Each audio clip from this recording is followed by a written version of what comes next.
আমের গায়ে QR code, সেখানে স্ক্যান করলে আম সম্পর্কে সমস্ত তথ্য বেরিয়ে আসবে। মালদার আম কিনা সেই তথ্য জানতে পারবেন আপনি।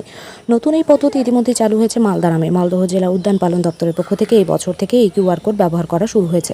ইতিমধ্যে মালদহের লক্ষণভোগ, ফজলি ও হিমসাগর আম জিআই পেয়েছে। এই 3 প্রজাতির আমে প্রথম কিউআর কোড ব্যবহার করা হচ্ছে। মালদহের রতুয়ার দেবনারায়ণ ঘোষ নামে এক আম চাষি প্রথম কিউআর কোড ব্যবহারে এগিয়ে এসেছেন। উদ্যান পালন দপ্তরের সহযোগিতায় এই প্রথম তিনটি প্রজাতির আমে এই কিউআর কোড ব্যবহার করছেন। দিল্লির আম মেলায় তিনি আম নিয়ে গিয়েছেন, সেখানে তার বাগানের আম কিউআর কোড ব্যবহার করে বিক্রি হচ্ছে। আগামীতে উদ্যান পালন দপ্তরের উদ্যোগে জেলার সমস্ত কৃষকদের আমে এই কিউআর কোড ব্যবহার করার পরিকল্পনা রয়েছে। এতে করে খুব সহজেই মালদহের আম চিনতে পারবেন সাধারণ ক্রেতারা।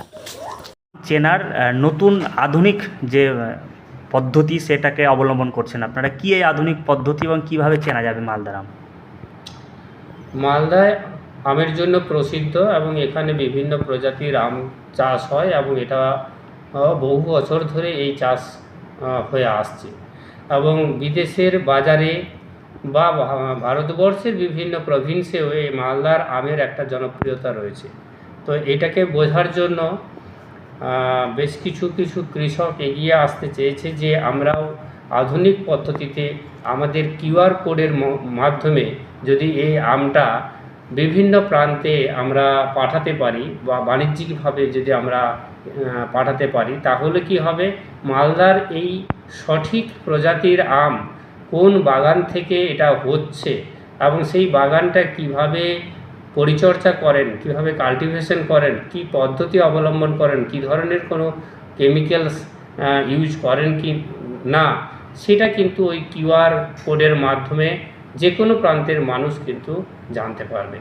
তো এখনো পর্যন্ত আমাদের যে জিআই যে 3টে আম পেয়েছে, হিমসাগর, ফজলি এবং লক্ষণভোগ, এই আমগুলো একজন কৃষক যিনি আমাদের চাষবাস করছেন রতুয়াতে, সেই কৃষকের মাধ্যমে আমরা এই জিআই প্রাপ্ত আমগুলোকে বিভিন্ন প্রান্তে ছড়িয়ে দেওয়ার জন্য ওই কিউআর কোড অবলম্বন করেছি এবং সেটা প্রথম ইনিশিয়ালি এটা চালু হয়েছে এবং এবারে দিল্লি আম মেলাতে এই কিউআর কোড যে স্টিকার, সেই স্টিকার কিন্তু ওই আমের মধ্যে থাকবে এবং যারাই কিনবে ওই কিউআর কোডটাকে স্ক্যান করার মধ্য দিয়ে, প্রত্যেকের কাছেই মোবাইল থাকবে, সেটা স্ক্যান করলে তার ডিটেলসটা জানা যাবে যে এই আমটা কোথা থেকে এসেছে, সেই বাগানের মালিক কি, সেই বাগানের ফার্মিং প্রসেসটা, সমস্ত ডিটেলস কিন্তু জানতে পারবে।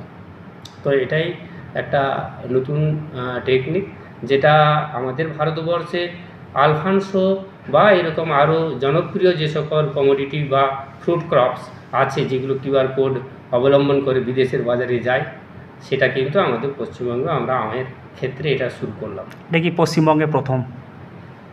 পশ্চিমবঙ্গে প্রথম কিনা বলতে পারবো না, তবে আমাদের মালদাতে এই আমের ক্ষেত্রে আমরা প্রথম হিসাবেই এটা পাঠাচ্ছি।